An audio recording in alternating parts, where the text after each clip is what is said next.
in your point.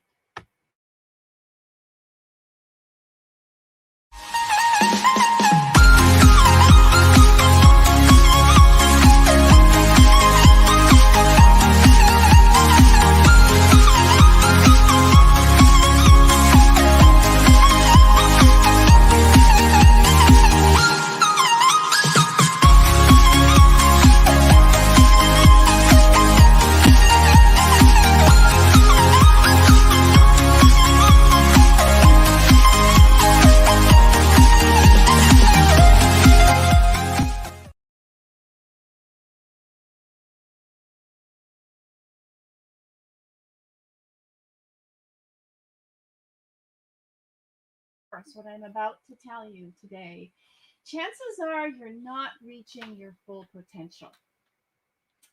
So I'm going to share with you today on this training what I've learned along the way that has helped me to accomplish so much more with my horses, right?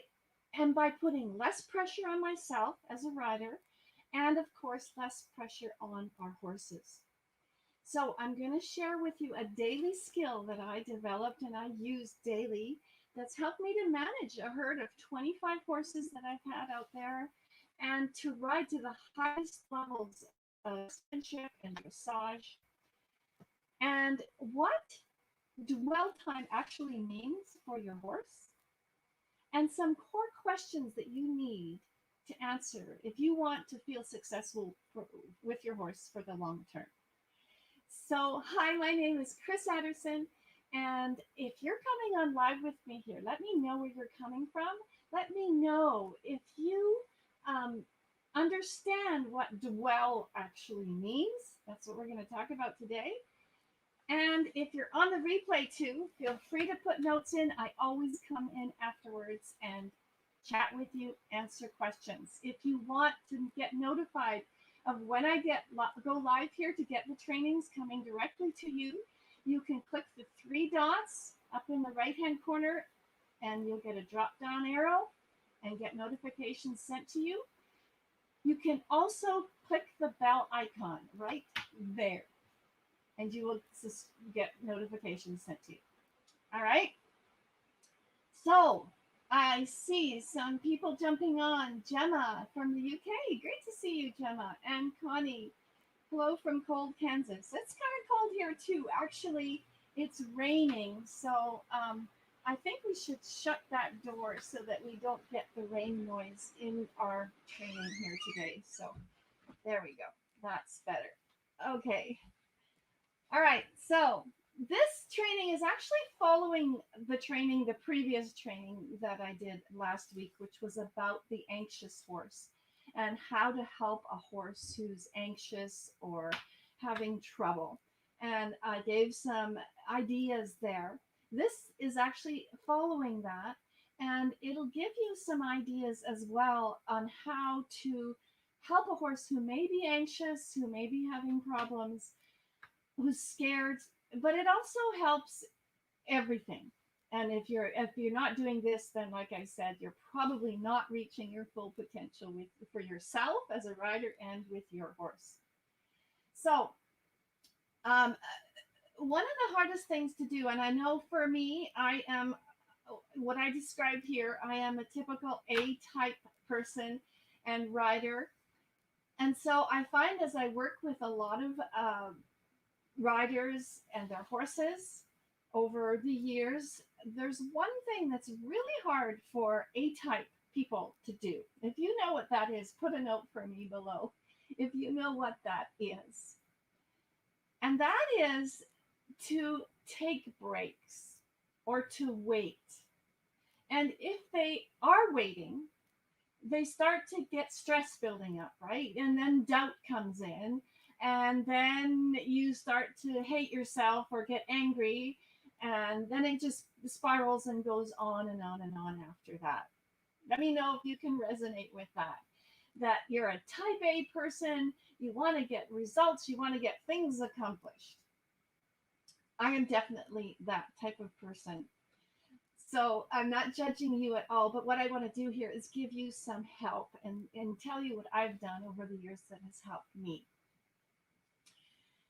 And so, what you need to do on a regular basis is this, the dwell time, right? I already mentioned that. So, dwell time is one way of calling it, or breaks with your horses, or pauses.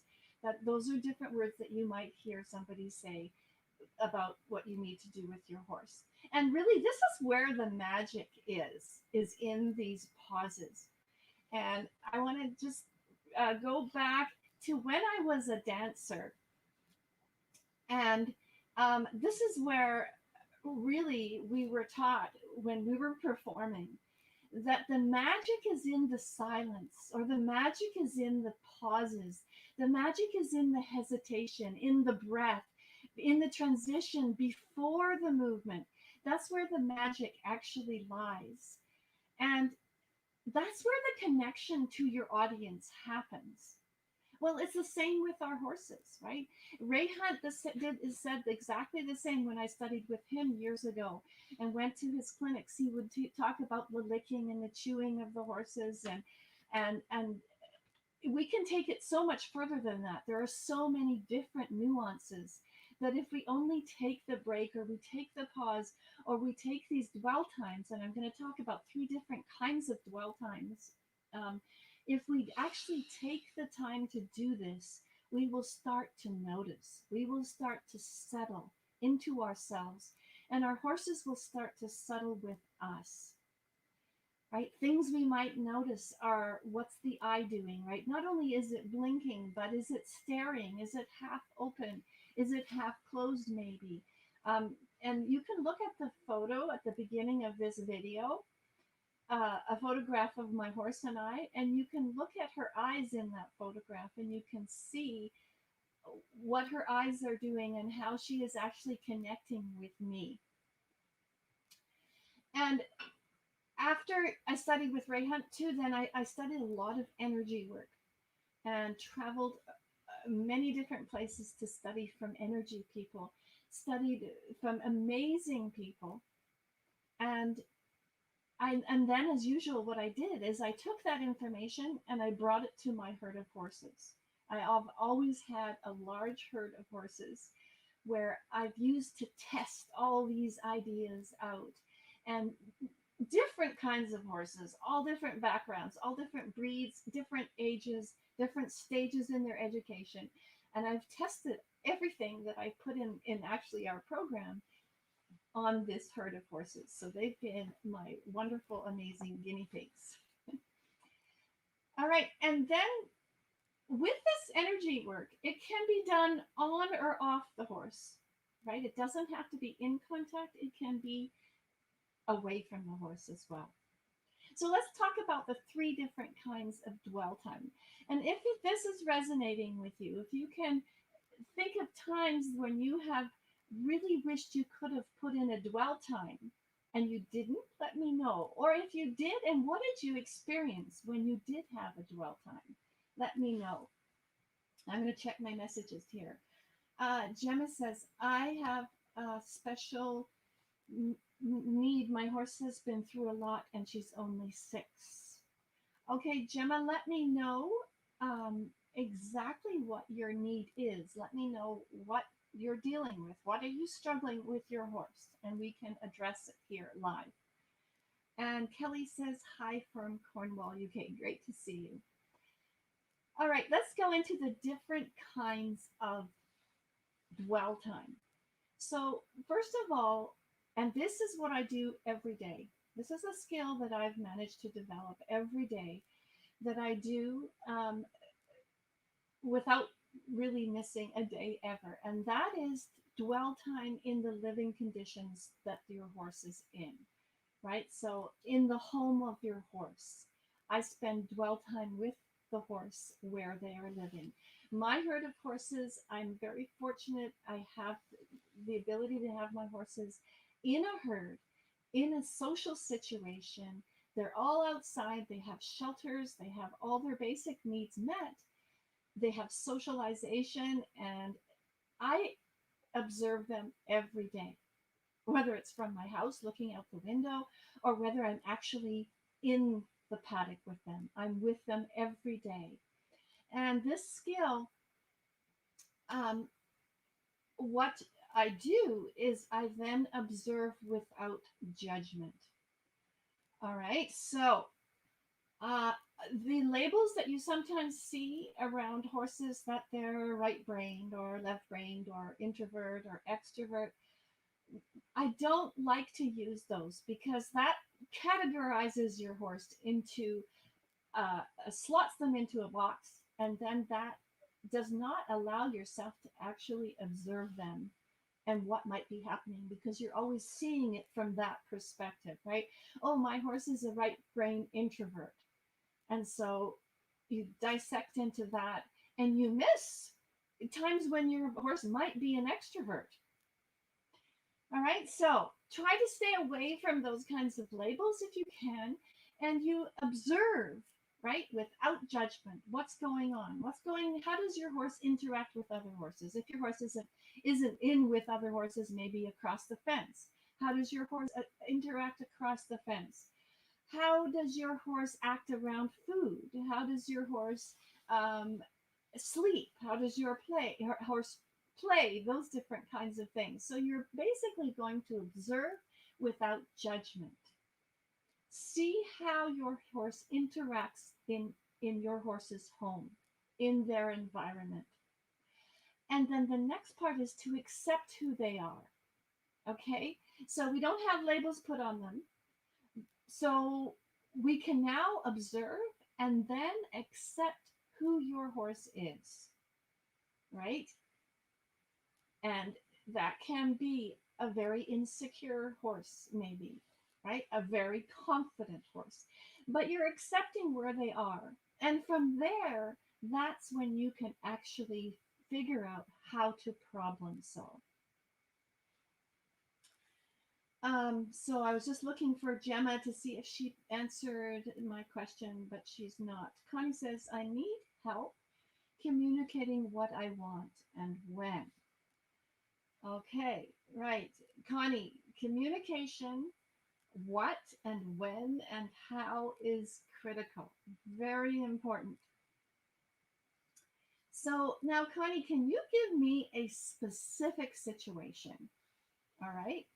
Give me something specific that you've struggled with lately, and then I can answer that question specifically to help you in your unique situation, okay? Just put a note for me below and I'll answer that. Okay, let's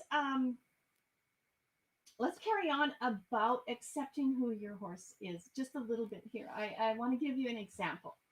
So we have a student in our program, and she submitted her lesson for a lesson just recently, and it's done by video. And she submitted the video, and right at the very beginning of the video, I know she was busy, right? She's busy with how to record all the tech stuff on how to record it, but it's not difficult. She's got it all figured out. But right from the very beginning with her horse, she was busy, right? She was thinking about things that she had to do. She was getting everything in place. And so immediately in our lesson, this is what we addressed. We addressed how to actually ground yourself, how to do what I'm talking about here, dwell time with her horse. From the minute you go out and take your horse and put the halter on, right? This is leading into the next dwell time, which is when we want to ride our horse or do in hand with our horse. So I helped this rider in our program to, and we have this video so we can look at it and we can see what she is not able to feel at the moment, what she is not able to think about at the moment. It's a brilliant process. Anyways, we help her to see what's going on. And we can tell immediately when she has emotions that were getting in her way, right? Her horse was busy with the bit, right? Lips going everywhere, here and there and everything. And it's so frustrating for her when this happens because the horse is distracted, the use of the bit isn't working, there's not understanding there. So we give her the experience to know what is happening at that point in time. I'm just going to check my messages. Put a note for me below if this makes sense to you, if you can understand that. I need help trying to hack out on my own, and my horse gets stressed and scared. Okay, Gemma. Yeah, that is pretty common. And we talked about this specifically, on the last training that we did. We talked about it really specifically. I would want to refer you to that, please. Um, and we'll talk about it here as well, but there's a lot more direct and complete information on the last week's training that I did about a scared horse. And we referred to actually going out and what you can do to help your horse. So, being in this group, our free Facebook group that we have, that we've set up, would be a good place for you too, Gemma. If you want to search Ride Your Horse in Flow and join that group, there's tons of information in there. Okay, so now just to get back with with what we did with our student when she submitted her lesson was we helped her with emotional recognition. Okay, our emotions lead to thoughts, which lead to our actions. So she wasn't even aware that she had emotions that were of total frustration and even anger.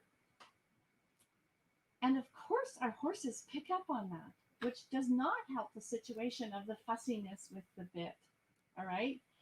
And then what we helped her with is her movement effectiveness, what she's actually doing. So we work within this blueprint. We have this framework. We have this blueprint in our program.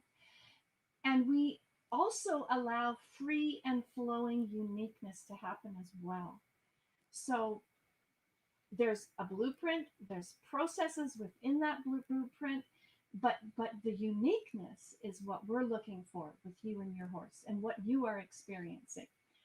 All right. So let's go back. Connie says, I have a small herd of 5 I need help with. A 6-year-old black filly I finally figured out she's insecure herself. Yeah, that's good. Good to figure that out. And so she likes to buck. Okay. Grula filly, she's 5 and she's too go-y. 3-year-old done, got head injury in trailer and now can't get near her head. 2-year-old is sticky and can get to lunge. Super Seat just wants to be your pal. Okay, Connie, so lots going on there. I would right away send back to you. Great that you've decided, you made the choice, you've looked at your horse and you've decided that she's insecure. This is common in horses. So now how are you going to help her to feel more secure so that you're going to be the rider that she may look at and sort of think, oh, this is scary. And how are you going to turn that around so that your horse looks at you and says, I'm going to be with you. I know that you will help me. I know that you will help me with my insecurities. I know that you will help me to get through this. So, what is it that you can do to help your horse to not be insecure? That's the first question I would have for you.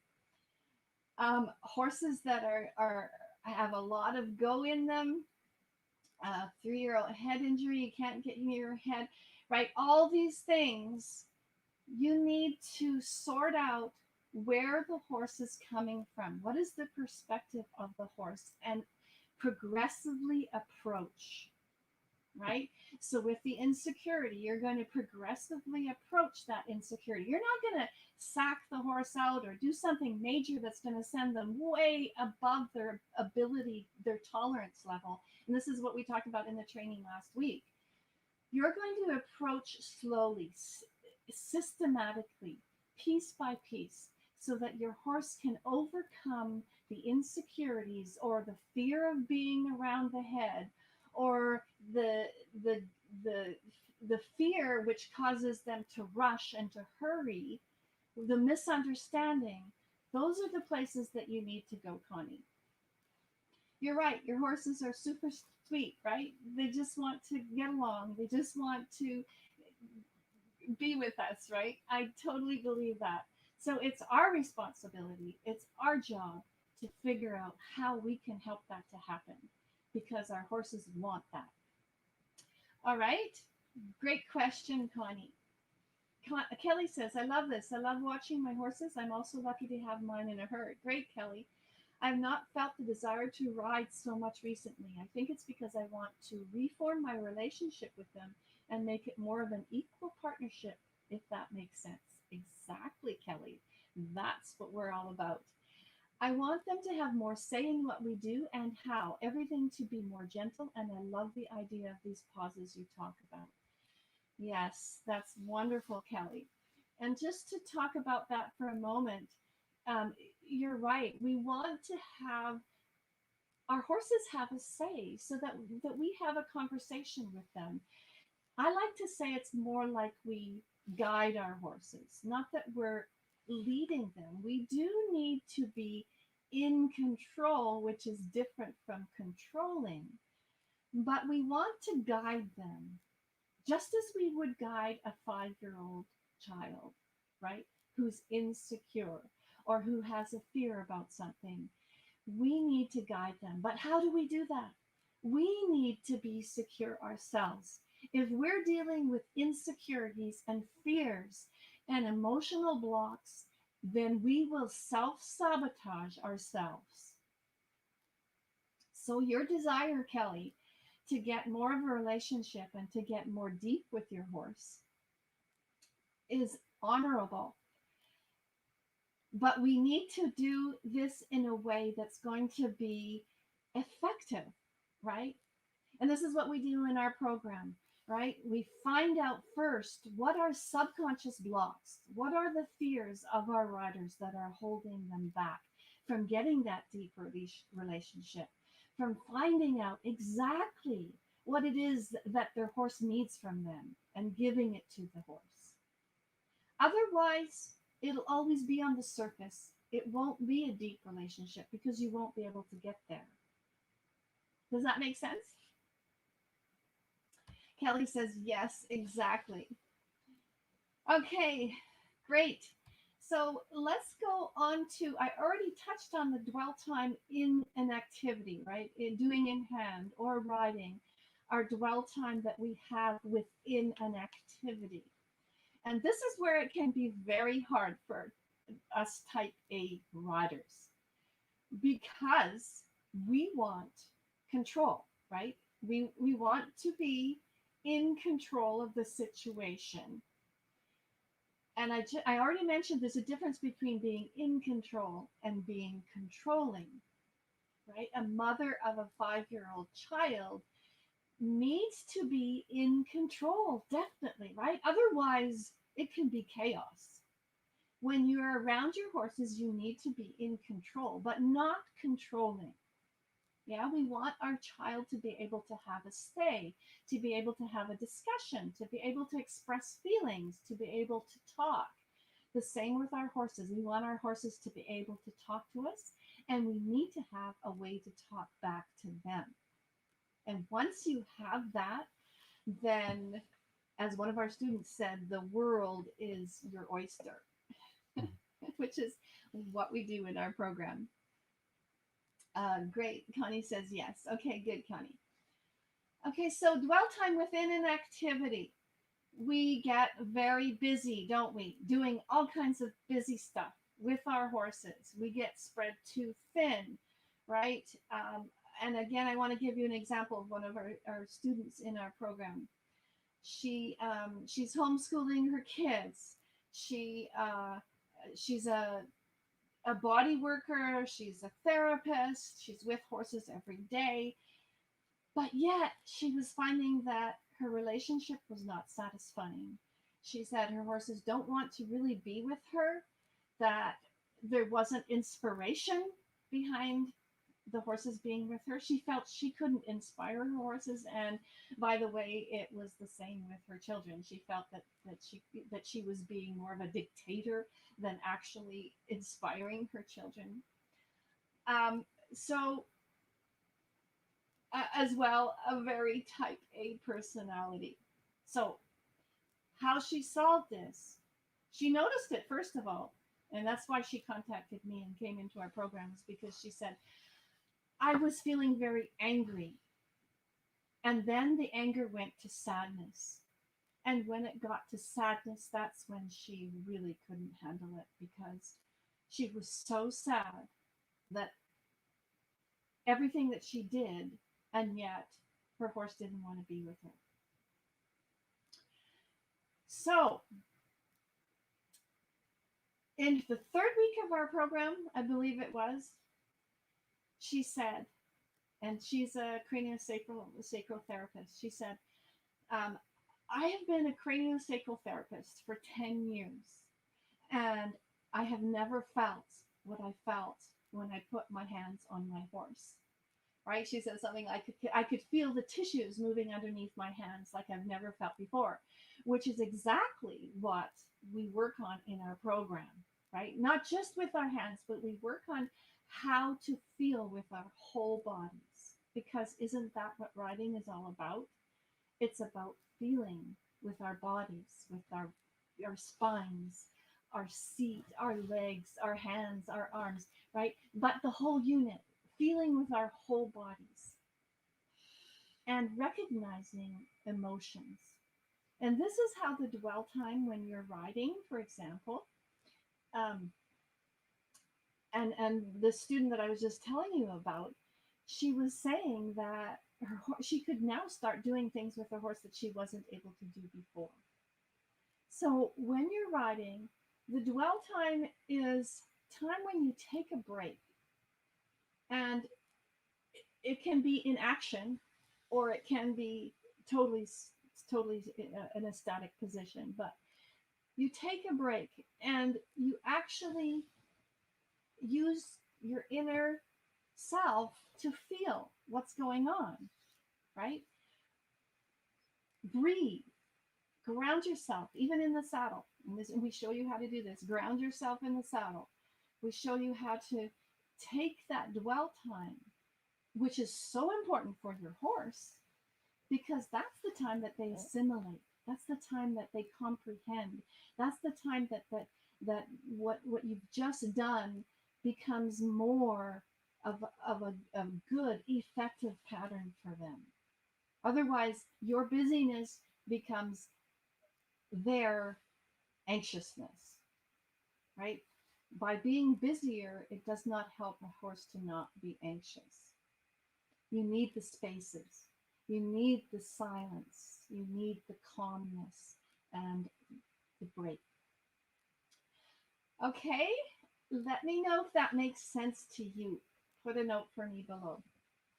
And let me know if you've experienced that and what it feels like. And the third dwell time that I want to mention here is that the dwell time when you're actually close to your horse. So we've talked about when you're an outside observer, observing them in their natural home conditions. We've talked about when you're riding your horse or doing in hand or you're lunging, dwell time during that time. And we've also talked about, we're going to now, dwell time when you're close to your horse, right? So it could be when you're grooming your horse, when you're preparing to ride, when you finished a ride. Those times are times when you really want to focus on how your horse starts to reach out to connect with you. Yeah, and it can be very simple. I used to have a gelding, his name was Merlin, and he would always put his nose on my head. And sometimes it would be a real dirty, mucky nose, but he would always put his nose on my head. And now, if that goes unrecognized or um, not acknowledged, then your horses will just stop giving you that. So, when you're close to your horse, this is the time to really dwell and focus on your energy that's coming from your body Focus on your thoughts. Focus on feelings that you have, images that you can have or that are coming up to you, and really go into that zone of being, right? Be with your horse. Let the flow happen so you can be with your horse, so that then you can start to have the connection and the communion that you're looking for. Okay, so Connie says yes, but could probably use a little coaching. Yeah, it's hard to do on your own, and that's why I developed the program that I have, and I have the team that I have, a wonderful team that I have working with me. And that is to help riders because this is not taught very well. In fact, what is taught is backwards to what you need as good quality rider education. So I basically flipped it on its head and developed a program that can help you very clearly to find out what's blocking you, find out where you're stuck, find out what your horse needs, and then we work together to give that to your horse so that you can build the bond and so that you can get the results that you're needing and not stay stuck, because time goes by, doesn't it? And it goes by quickly. So thank you so much for being here. It's great to have you. If you want help, if you want to chat with us and get help within our program on these things that I'm talking about, then there'll be a link somewhere around this video. If it's right on the video, you can copy and paste it, or if it's above the video, or if you know, it'll be somewhere in the comments. Click on the link and we'll see if we can help you, how we can help you. We'll come on a chat with you and we can use our program to help you to sort these things out. All right, and I mentioned our Facebook community as well. We're building a wonderful Facebook community of like-minded riders who are all looking for this kind of information. You can join the group. Like I said, it's free. It's called Ride Your Horse in Flow. Just look it up on Facebook, or if you want help finding it, you can put a note for me below to get the link to the group. All right, so click on the link, put notes for me. I will get back to you. And thanks so much for being here. Have a great weekend.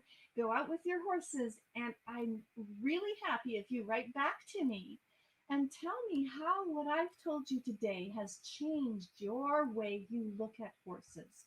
Change the way you think about what it is, what it's like to work with your horse. All right. Bye for now. See you next time.